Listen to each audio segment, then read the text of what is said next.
This is a recording from a Sunday meeting of the BC Humanist Association in Vancouver. Humanism is a progressive worldview that, without supernaturalism, affirms our ability and responsibility to lead meaningful, ethical lives capable of adding to the greater good of humanity. To learn more about humanism and to support our work, visit bchumanist.ca and make sure to follow us on Facebook, Twitter, and Instagram, and be sure to subscribe to the BC Humanist podcast. The opinions expressed in this podcast do not necessarily reflect those of our staff or board of directors.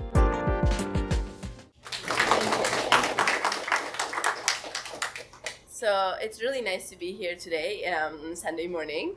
Thank you for coming. As Dan said, I am part of the Open Roboethics Institute. We started in 2012 at UBC, and one of my colleagues who actually spearheaded this initiative is here, Ajang. And the entire goal of this institute was to engage public in the discussion of robotics and ethics and how this affects us, and also to spearhead research and different actions and policies that needs to be implemented in order to move in a direction that we want to move in as a society. So the entire goal, the goal of this talk today is to talk about and discuss how robot affects us as humans, and why ethics isn't really a boring topic. But from a few of the conversations that I've had already, it seems like this group is interested in this discussion anyways, and that robot ethics is not this is not something that is far away, something that we need to, and it's something that we need to think about basically now and today. So who here knows the game rock, paper, scissors? And it's perfect. Is anybody willing to engage in a short interaction of rock, paper, scissors with me? So, are you ready? Let's do this. Rock, paper, scissors. I win. You win? I win. Is this rock? No, but I win. Yeah. So thank you for engaging this discussion. So this is a little just a demonstration of a study that was done where there was a robot called Nico, and the robot actually interacted with a human in a rock, paper, scissors game.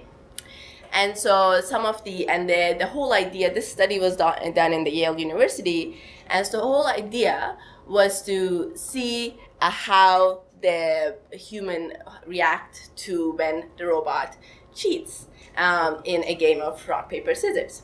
And so you can see some of the gestures that were used as rock, paper, scissors, and just because of the limitations of a mechanical system, there's a bit, the scissors particularly looks a little bit, and the paper looks particularly different than what, our gestures would look like. But yeah, so this was described for the participants. So there was 3 conditions in this study. One of them was a control condition. So there was no cheating. We're just engaging in a nice and calm game of rock, paper, scissors. And the other condition is the verbal cheat condition, which I demonstrated with Dan, where the robot would engage in the game, and then even though when it lost, it would insist that it won. And then the third condition is that it would be an action cheat condition. And so this is when the robot would say, we go rock, paper, scissors, and then when it lost and it had, for example, a rock, it would switch to a winning position immediately after, and then it was insisting that it won. And so the whole study was trying to investigate what were the perceptions of the perception of the people had of the robot.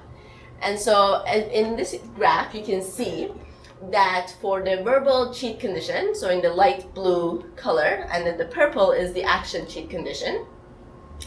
For the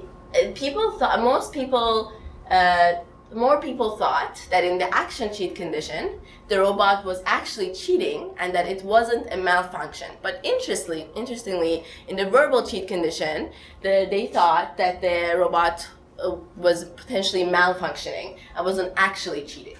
So there was a difference with how they actually perceived the intention of the robot and based on the form of communication. So whether it was a verbal communication or whether it was a non-verbal communication, okay, I'm just going to change my hand figure right after, realizing that you're winning. And so it's interesting to realize as technologists and designers that the communication that we actually design into a robot affects what people perceive of you, is that whether you are actually cheating or whether you're just, not working, you're malfunctioning. The other interesting element that was looked at was whether to see what people, how fair or how honest they thought that the robot was. And so again, in the verbal cheat condition, the more participants thought that the robot was more fair or more honest compared to the action cheat condition on the dark, in the purple. And so again, there was values associated with this specific change in communication design. So this sort of leads me into the discussion that when we are talking about robotics, there are different design choices can really affect how people perceive that interaction, and it can really, and this is not only just limited to design choices. Ultimately, when we go one step sort of further, the policy choices and how robots are actually used and where they're allowed to be used in can also ultimately shape a culture and understanding of how people perceive robots and use them.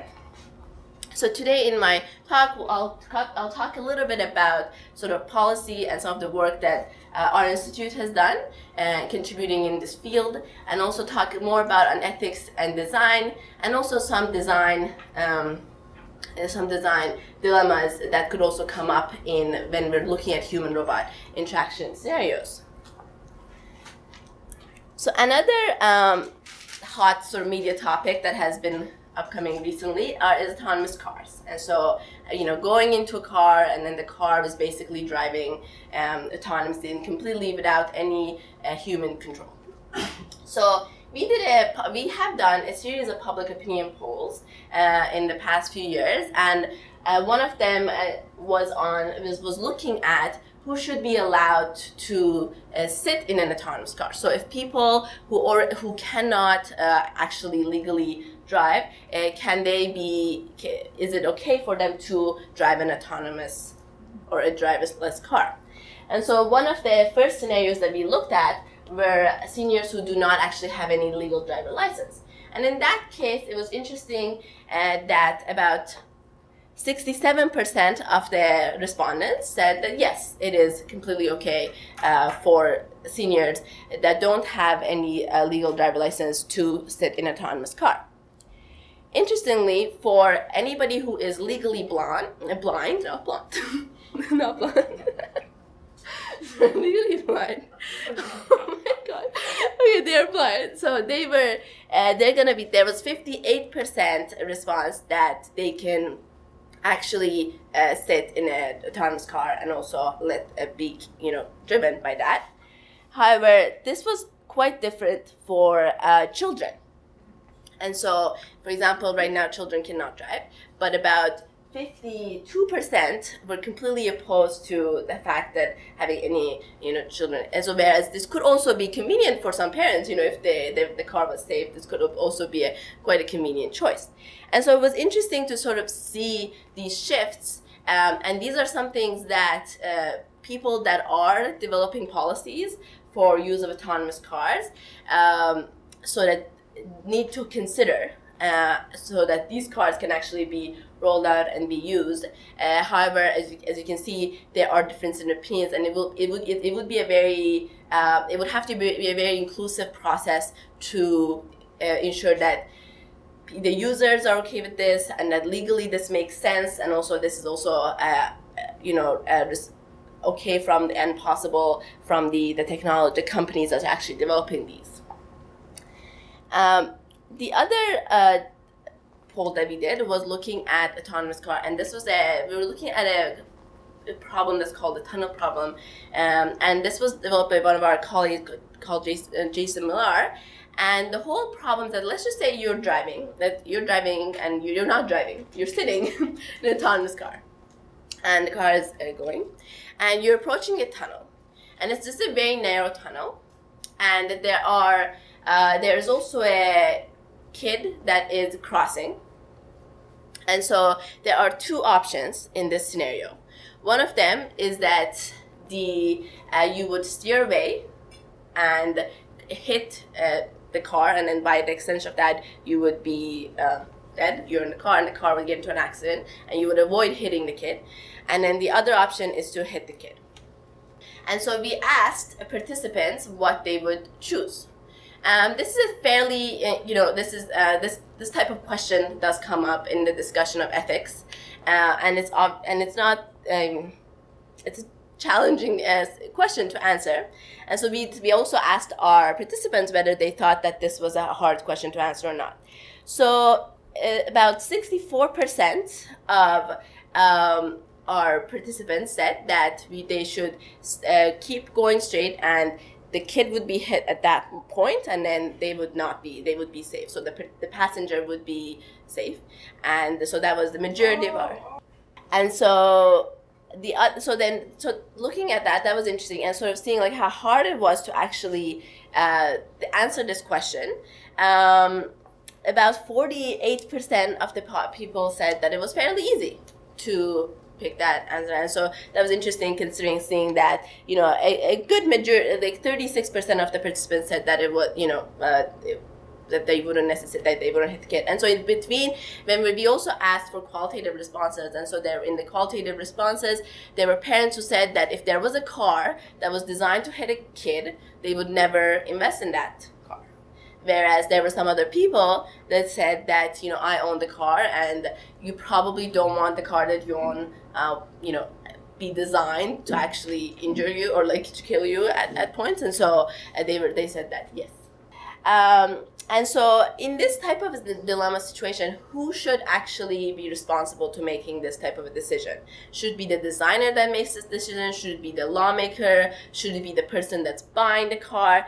And so should it be the manufacturer and distributor? And so in this case, it was interesting that 44% of the participants said that it should be the passenger who decides.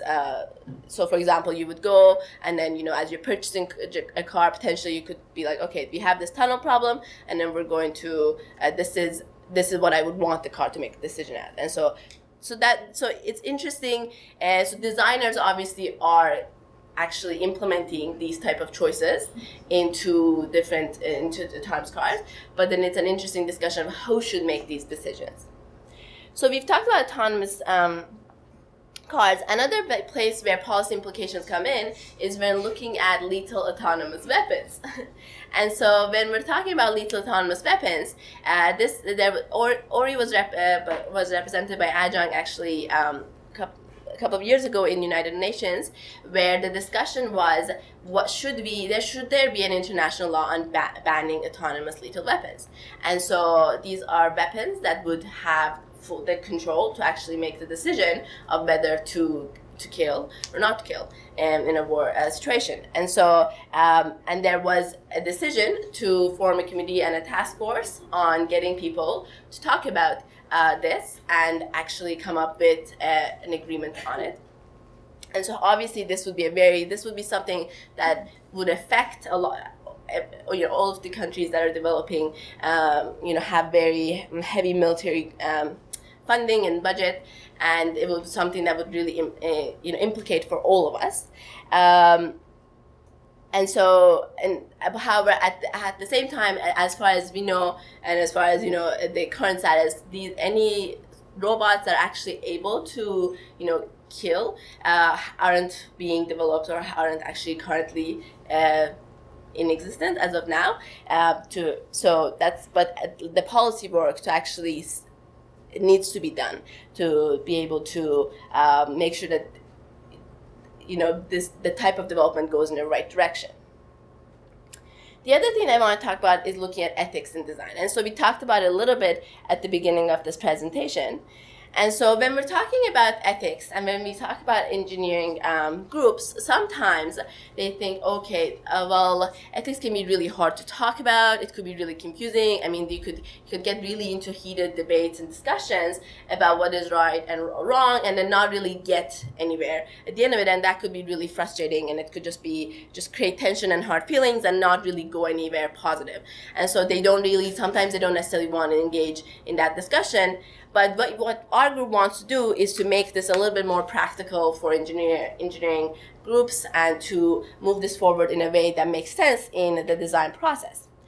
And when we're talking about ethics in design, we're not talking about sort of the Terminator cases or the cases that are necessarily presented in Hollywood, but we're talking about robots that are actually existent right now. And so you can see a few examples of these. So at the top, you see Neo, that is a robot. It's a social robot platform that's used for research, and it's meant to interact with people in social interactions. You can see Pepper, that is being developed by SoftBank, and the whole idea, one of the uses of it would be for it to serve coffee. And this is an application that Nestle is looking at. So Pepper is actually $2,000 per robot. So that's pretty, affordable in the grand scheme of things. It's affordable for an autonomous system like that. And you can see also, I don't know if you see that sort of white robot there that's looking at the person who is baking, and that's called Jibo, and that was something that was created by Century Brazil. It's a startup, and this was a campaign meant on Indiegogo for it, and it was $500. So that was a robot that would be, you could actually give $500, and they promised that they're going to deliver to you in a couple of years, and we're still waiting for it. But so $500, again, something that for that type of a system is something that you could foresee yourself potentially having. And so how should these interactions be designed for these robots that would likely come into our sort of lives and social environments? And so one of the things that we wanted to do is that, when we talk to companies, we are saying that everyone wants to be a good guy. So generally technologists or designers or engineers, they don't go saying, okay, I'm going to design the most, the worst robot that's going to ever exist. They want to innovate, they want to create something that's good for society. And also people, like public likes people that are good, so they like the good guys. And so I think that our entire effort is to help companies make policy statements and also design choices that move them in that direction, and that they bring in ethics and robots and design together. And we really believe that one of the key ways to do that is through human-robot interaction. And so we did a study where we were looking at a robot that is sort of it's called the PR2, and you can't quite see it in that scale, but it is just about my height and a little bit wider. And this is a research platform robot that's used in the lab that I used to be part of at UBC. And the scenario that we're looking at is, let's just say you're in a typical building, in an office building, and you want to go use the elevator. And this robot needs to deliver something to the top floor, and it actually can carry urgent mail to the top floor. So you're going, and the robot's going, and there's not enough space in the elevator for both of you to actually be in the elevator. So it's either you using the elevator or the robot using the elevator. So in this situation, what should happen? Should the robot always yield? Should the robot always say, no, my mail is urgent and I have to go in, so I'm just going to go in? Or should it just not say anything and just, in a typical robot scenario, just not act and just come to full stop and they see human and just not? Or should it actually engage in an interaction? Should I say, why do you want to go? Or, what is your task more important than mine? Or have some sort of an engagement.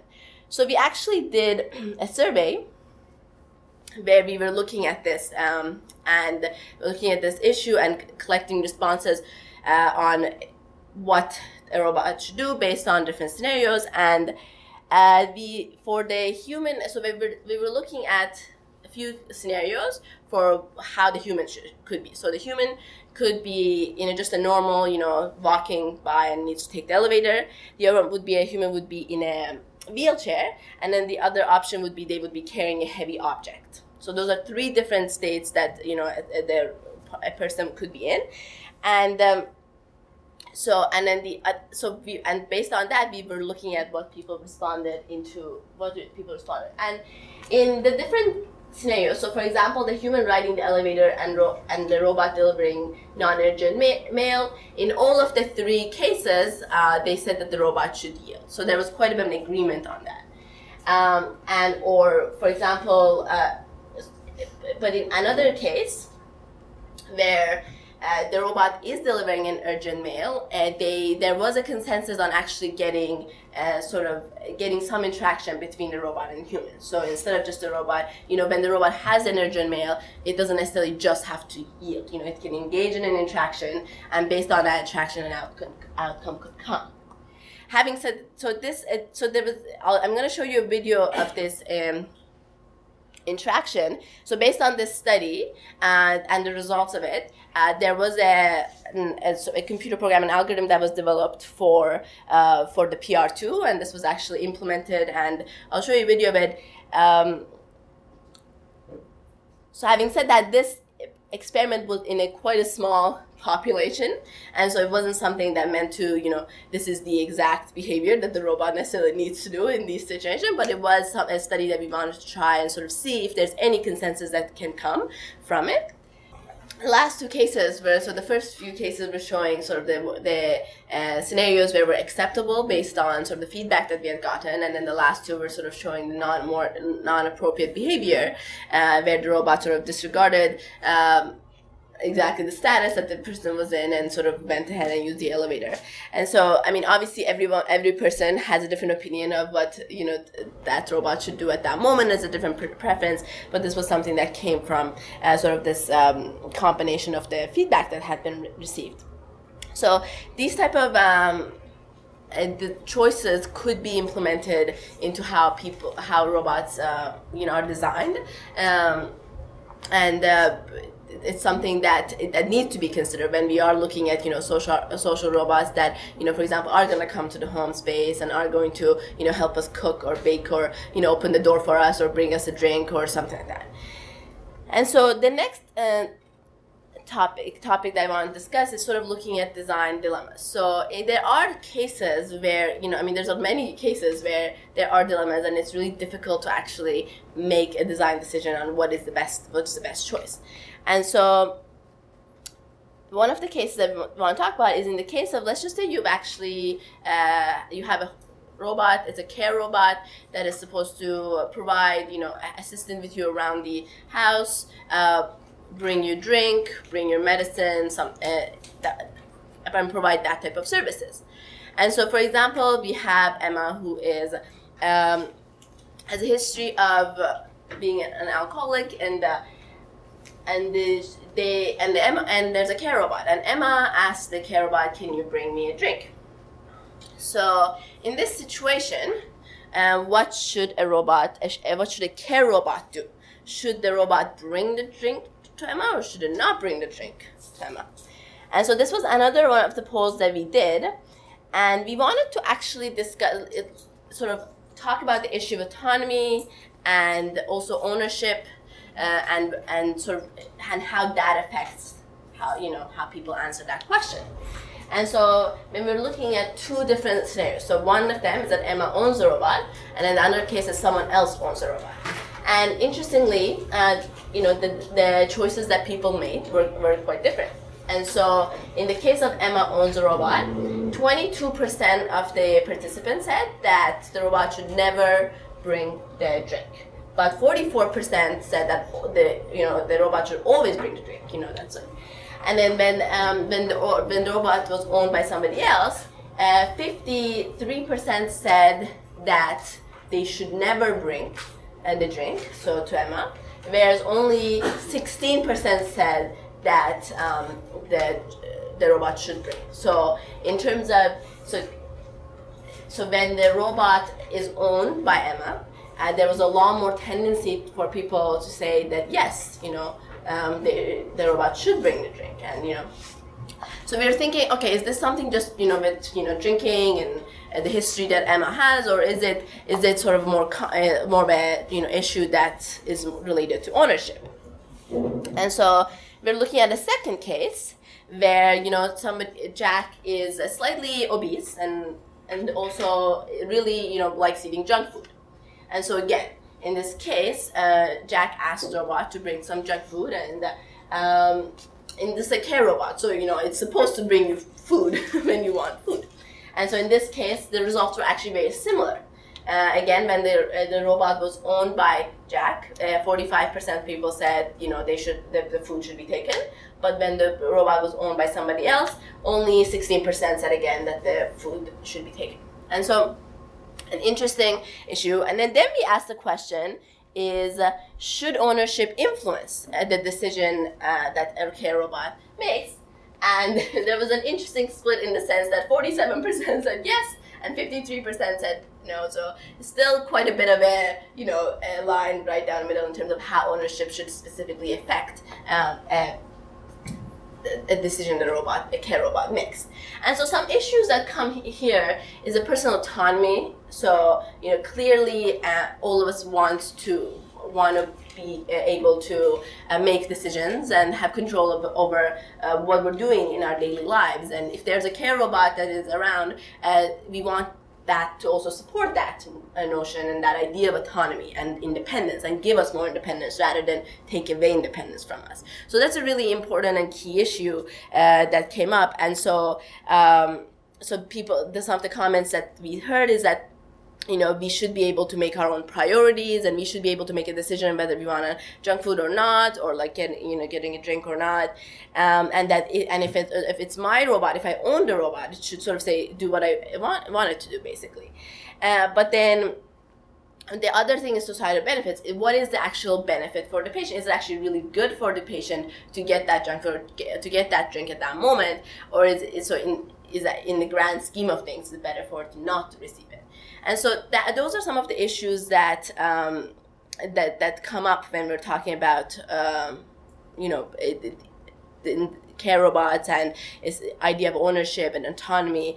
And so the idea is what is what is sort of the middle ground?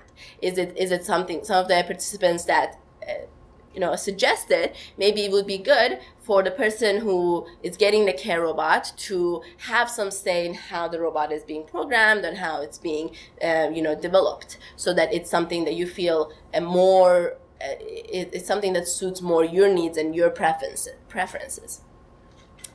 So basically, we've been talking about a lot of problems. There's a lot of problems and a lot of unsolved issues, and it's interesting. So the idea is that how can we think about solutions, and that's what what our group is doing is looking at what are the problems and really sort of like trying to define them. But the extension of that is to actually develop solutions for them and seeing how we can address them with helping companies and also raising public awareness and also talking to governments and about these issues. So when we're talking about how we're going to address these issues, there are, when we're in engineering, there is the code of ethics that engineers have to follow, and then there's professional ethics that engineers have to be really aware of and follow. But then the field that we're in is the technology ethics, and we want to make that more interesting in the sense that it's not just another a very boring topic for them, but that it actually but using the examples that I've given is that we want to sort of bring that and make that very practical for engineers and sort of bring that to forefront.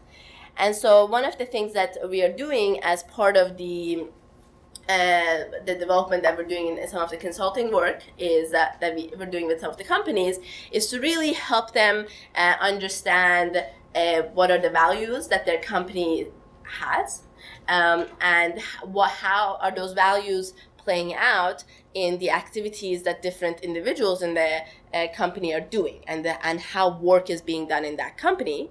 and then how that's impacted when you bring in an autonomous technology. So when you bring in a robot into a work environment, or when you bring in an algorithm that makes processes automated, how does that affect the way people work? And so we really help companies come up with their values, understand how bringing in robots affects their workflow, and from that seeing problems that are specific for that company and for that specific technology. And with that in mind, we are looking into different solution spaces. And so I think you can't see the green one quite clearly, but there are 3 levels that we're looking into. So that the sort of the top level is looking at society and community. And so one of the initiatives that we've been doing is having our polls, or having our public opinion polls, and basically raising awareness and getting people engaged in this type of discussion and getting them to answer these questions and to think about them. The second thing, that one of the other projects that we've been working on, is to look and work with IEEE, which is the Electrical Engineering Association that creates standards and sets the standards and best practices. And so we are involved in developing some of the ethical considerations that need to be accounted for when we're designing robots. The second level is working with companies, and so looking at their corporate philosophy. And so, for example, seeing are they going to be developing autonomous lethal weapons, for example? Or if they're going to be incorporating autonomous systems, how are they, for example, going to define transparency? How are they going to define autonomy when they're incorporating this type of technology? And the third one, and the one that we've talked about most today, is looking at interactions and behaviors, and sort of looking at how they should be designed in the case of the elevator, or in the case of the the care robot bringing a drink or food. The main point is that the robots affect us in many ways, and it is something that they will over the next few years. Already with the smart phones, compared to even a few years ago, we've had so much more of them in our daily lives. And then so with the sort of that trend, we see that there's going to be different ways that robots could help us and actually improve our lives in some ways, and that will come through really good quality interactions, and that we want to make ethics relevant in this topic, and we really want to make it something that drives decisions in companies and design choices as well, and that it's not a topic that's actually it's a topic that should be discussed now, and I'm glad that we are discussing it today. So I just wanted to thank all of the different groups that have been sponsoring the work that Ori has been doing. So we've been mainly operating from UBC for the past few years, and now we've become an independent institute, and so there's the name of the labs and departments that have been supporting us. So thank you so much for listening, and I will take any questions that you have right now. Yeah. Thank you. Thank you.